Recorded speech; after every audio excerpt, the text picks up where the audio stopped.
Do protests have to be disruptive? Whether it's taking over a government office, or shutting down Wall Street, or infiltrating a TV audience to force a confrontation, political protests can be awfully inconvenient. And sometimes the people who are being protested already agree with the protesters. What is the point of that? If you have a problem, you can work hand in hand with powerful institutions that can help, through lobbying or meetings or petitions or fancy dinners. But that doesn't always work. Powerful people don't like to talk about issues that make them uncomfortable. For example, in 1982, Reagan's press secretary was asked if the president was aware of the AIDS crisis, and he just laughed and moved on to something else. Issues that matter to people at the margins can get laughed at or forgotten or set aside for more palatable topics. The issues get stuck. So how do you get it unstuck? Well, it takes an uncomfortable action to get people to talk about uncomfortable topics. For example, in the 80s, the Reagan White House was laughing about HIV. So ACT UP forced them to take it more seriously. They shut down Wall Street. They demanded better treatment options and more access to medicine and a national AIDS policy. And within just a few months, Surgeon General C. Everett Koop sent a mailer to every home in America about AIDS. And it's great when people in power already agree with protesters, but agreeing isn't the same as taking action. Sometimes important issues can still get marginalized.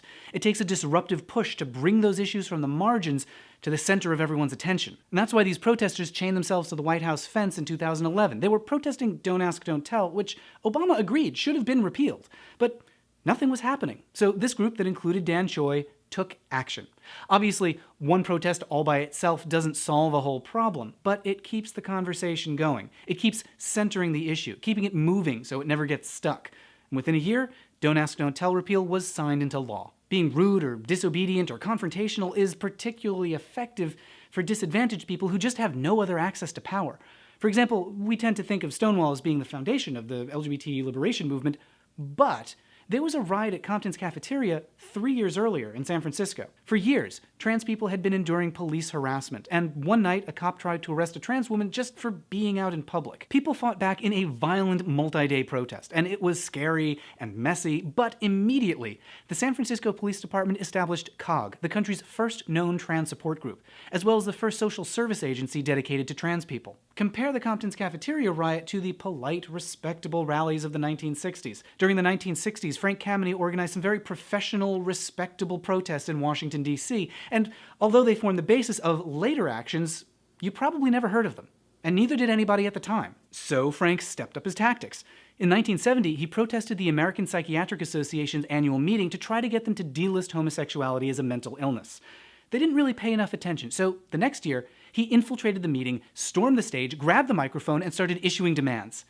That's when things changed. The following year, the APA invited him in to speak. And the year after that, the APA took homosexuality out of the DSM.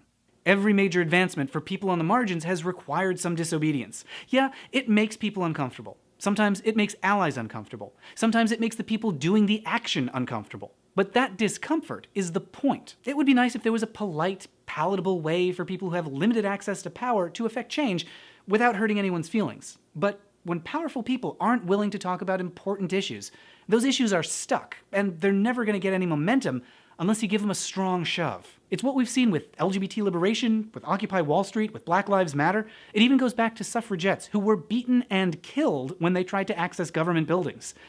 At the time, suffragettes were accused of militant hysteria. Woodrow Wilson called them obnoxious. But, as Laurel Thatcher Ulrich wrote, well-behaved women seldom make history. I'd expand that to say that if you're a member of any group that's been forgotten or marginalized or set aside or just pushed out, then you're never going to change anything by following all of the rules. The rules are what marginalized you in the first place, and you're going to have to break a few of them if you want to make history, and more importantly, change the future.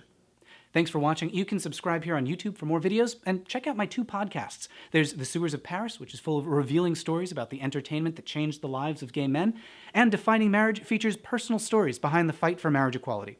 You can also leave a comment on this video and tweet at me at Matt Baum.